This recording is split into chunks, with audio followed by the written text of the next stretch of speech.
Sábado por la mañana sale a caminar el pueblo y el repicar de campana anunciaba el 2 de febrero. Y botellas de colores, vi borracho y vi borracha, con ese ron de sabores y el que se me ubita en lata. Becerril del Campo encuentra en su cocina tradicional a expertas mujeres en preparar platos que se han legado generación tras generación y se constituyen en parte del patrimonio cultural de este municipio ubicado en pleno centro del departamento del Cesar. Con mi mamá, con Rosalía Barreto, Elvira Suárez, Nicolasa Suárez. Con ellos aprendí yo. En Semana Santa, por ejemplo, mi abuelita chula, ella comenzaba a hacer el dulce, lo hacía lunes y martes. Y el miércoles lo cogía ella hacía bollos con queso, bollos limpios. Y el miércoles ella cogía todo ese dulce en una mesa más grande que esta y picaba todo eso. Picaba el dulce, picaba el queso, picaba los bollos y los tenía ahí. Porque ella el Jueves Santo, nadie cogía un cuchillo en la mano y hacía unas yuronas de pescado con plátano, yuca, batata. Y entonces eso lo comía uno. Pero más que todo comíamos eran los bollos y el queso con el dulce. Los diversos platos se originaron por la abundancia de especies animales que se encontraban en esta vieja comarca, cuyo registro histórico supera los 420 años. Pescado, morrocón, saíno, venado, eso era lo que, guatinaja. Mi papá era muy buen pescador, lo pescaba con tarraya. Él decía, como la finca la tenemos así, junto a la orilla del río, entonces él decía, hombre, vamos a hacer un sancocho hoy de pescado fresco. Y iba un momentico y tiraba un tarrayazo al río y sacaban unos pescadones grandes, su boca chico, picuda, dorada, el besote. Y se hacía un sancocho. Se cocinaba el plátano, lo cogía, uno lo destapaba así y lo ponía a cocinar. Primero porque como es más duro, plátano, entonces cuando ya estaba el plátano más o menos, entonces le echábamos la yuca y le echábamos el cebollín, la cebolla, el ajo y le echábamos culantro, porque entonces no había hojita, ahí era culantro, el de hoja ancha. Y ya cuando ya esa yuca estaba más o menos, se le echaba el pescado y ahí salía su sancocho. La carne y el pescado con plátano y yuca y arepa, el saíno, el venado, el morrocón, la guatinaja, el ñeque, el pajuil, de todo, había todo, no sé, sobraba comida. Y si era el pescado era abundante. Era tal la cantidad de morrocones, como le dice uno al morrocoy, que le dicen en otras partes, que eran miles. En las grandes inundaciones que producía el río Maraca, que eran miles y miles de hectáreas inundadas, cuando eso era selva, había lugares secos, altos, lomitas, en donde los becerrileros iban en canoa a coger morrocones. Y escogían y llenaban la canoa. Así era. Salían en época de cosecha de morrocón, ellos sabían cuándo era gordo y cuándo tenía tal sabor. En la cosecha de jova, el hígado se le pone grande y les encantaba el hígado. Entonces iban a coger el morrocón porque tenía el hígado grande porque estaba comiendo jova, eso decían ellos. Iban a coger no un morrocón, una carga de morrocón en el burro. La comida silvestre encuentra en el guáymaro y la palma de vino o corúa a sin iguales aportantes en la base alimenticia del becerrilero. Los guaymaros hacen dulces, el dulce más sabroso que hacían antes en Becerril. Hacen dulces, Doradía hacía arepa, hacía mazamorra, pues como Doradía era de buena cabeza y inventaba comida. La manteca de corozo. Las mujeres aquí en Becerril se dedicaban casi todas a quebrar el corozo y sacar manteca. Esa manteca también la pasaban por chiriguaná y eso les servía para el uso, para la comida. Ellos vendían, compraban más la sal. Y las pangadoras de corozo, son unas tradiciones maravillosas. El corozo de la palma de vino era fuente de alimento para las vacas, que existían por miles y miles, casi que en estado silvestre desde la colonia. uno de sus principales fuentes de alimento eran los corozos. La vaca se acuesta en la sabana, rumia el corozo, procesa con la boca la cáscara y la pulpa, se la traga y bota la pepa, la almendra, que es grande y dura como una piedra.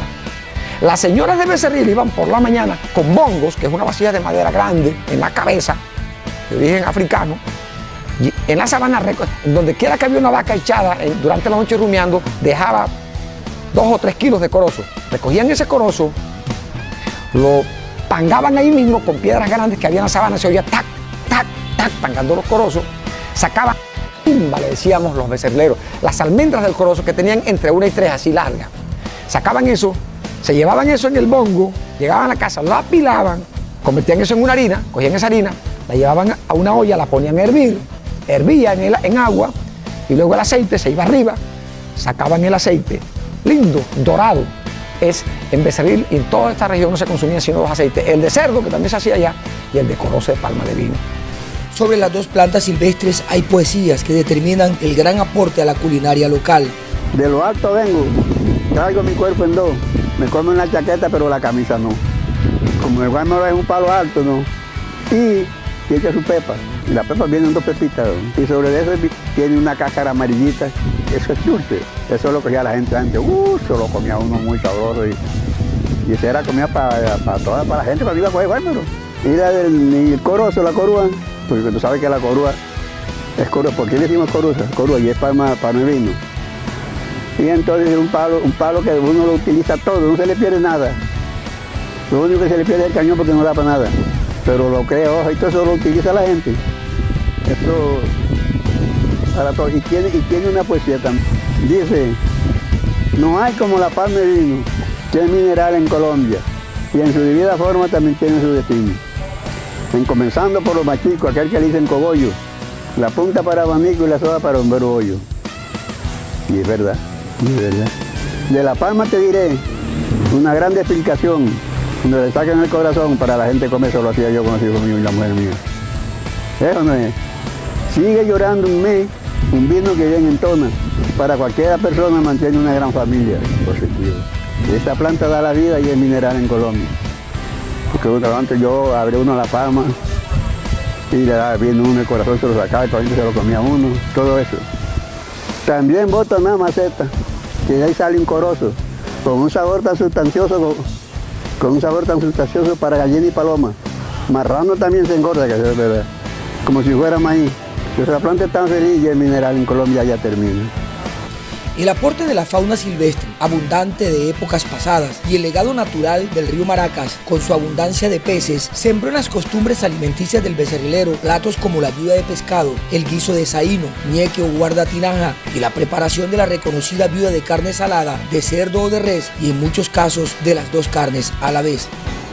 Que tenemos aquí, pues el conejo marca mucho, la guardatinaja, la viuda de pescado específica, que también la hacen con y sobre todo la hace caracterizar la diferencia que tiene, que son el bocachico del río Maraca, tiene un sabor totalmente diferente a cualquier bocachico de otra agua corriente, cualquier río de Colombia, diferente al del río Tucuy, que es vecino aquí de las aguas de Ibirico, de Codazzi, tiene un sabor que eso nos identifica a tener muy claro como un plato de nuestra gastronomía y que debe quedar en memoria de cada uno de nosotros, los becerrileros, para Colombia y por supuesto para el mundo entero. El maíz como base fundamental de una canasta silvestre que le permitió al becerrilero disfrutar del territorio encuentra en la chicha de maíz, la mazamorra de guineo o chilonga y el disfrute de las arepas de maíz o el cafongo, productos alimenticios de gran valor para el sustento de esta comunidad. La chilonga era la mazamorra de guineo y no maduro con leche. Elizabeth Orozco nos cuenta cómo se prepara el dulce de bastimento, otro de los elementos de la cocina tradicional becerrilera. Se muele la yuca, el ñame, el plátano y después de eso entonces se le echa la leche, se amasa, se dilúe con la leche y después se licúa y de ahí se cuela. Y de ahí se le echa la leche y se le echa la panela Se pone al fogón, comienza uno a menearlo, porque no se puede dejar de menear porque se daña, se ahuma, se pega y entonces se ahuma. Tiene sus años, que ya yo voy a tener 70 y yo de edad de 8 años lo estoy haciendo. ¿Cómo le parece? Tiene sus buenos años. Bueno, ¿quién se lo enseñó a hacer? Pues a mí me lo enseñó a hacer mi abuela chula, mi abuela paterna. Nosotros vivíamos en Santa Rosa, en una finca, y la tradición de este dulce es en Semana Santa. El legado de esta mujer lo recibe Ana Santiago Mojica, quien prepara diversos platos. Lo que utilizamos, los ingredientes son maíz, panela y agua. Iniciamos el proceso pilando el maíz. Luego se escoge, se limpia, se echa en agua con anterioridad. Y al día siguiente se vuelve a lavar, se vuelve a expulgar. Lo lavamos bien lavado y procedemos a moler. Este lleva 2 procedimientos, la molida. Molemos fino, que es esta que está aquí. Más o menos la mitad, 30-40% del molino, del maíz, para cuando ya vaya estando cortar la chicha. Ya me entiende. Y entonces el que ponemos a cocinar va un poquito más entero. Este fino para cuajarla. El maíz, este que estoy moliendo acá. Maíz seco trillado. Maíz blanco, más que todo el maíz blanco. Después, el finito para cuajar la chicha. O sea, para cortarla, como decían antes. De ahí se va batiendo hasta que hierva. Hierve. Ya cuando ya está blandita, se lleva acá. Esta que se está moliendo fina y se termina de hacer la chicha para cuajarla, como dice, para cortarla. ¿La cortan con qué? Con panela. Se raspa la panela y siempre lo importante después de echarle esto es cuando ya se baja, seguirla batiendo. O sea que el que termina de cortarla es el dulce. Sí.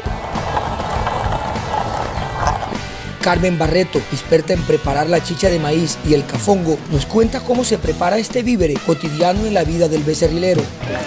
El cafongo se prepara, se echa el maíz en agua 2 o 3 días. Se muele 2 veces porque se muele primero y se revuelve el queso, la panela, la canela, el clavito y la soda. Y después se repasa otra vez para molerlo fino. Para después envolverlo, se envuelven en hoja de maíz o hoja de guineo y se pone a cocinar. A vapor. Ahora es que no hago, empecé a hacer mis figuras desde 11 años, porque a mí me enseñó mi abuela Elvira Suárez, mi mamá Rosalia Barreto, Nicolasa Barreto, ellos fueron los que me enseñaron a venderlo. Lo que era Yoya, Colasa, Elvira Suárez, los vendían era para venderlo, los hacían. Ahora no lo hacen, porque ya las que los hacían ya se murieron. Hemos levantado una serie de recetas, ya tenemos un pequeño directorio de cocineras en el municipio, ya Becerril. Identificamos también esas mujeres que realizan la comida tradicional de nuestro pueblo.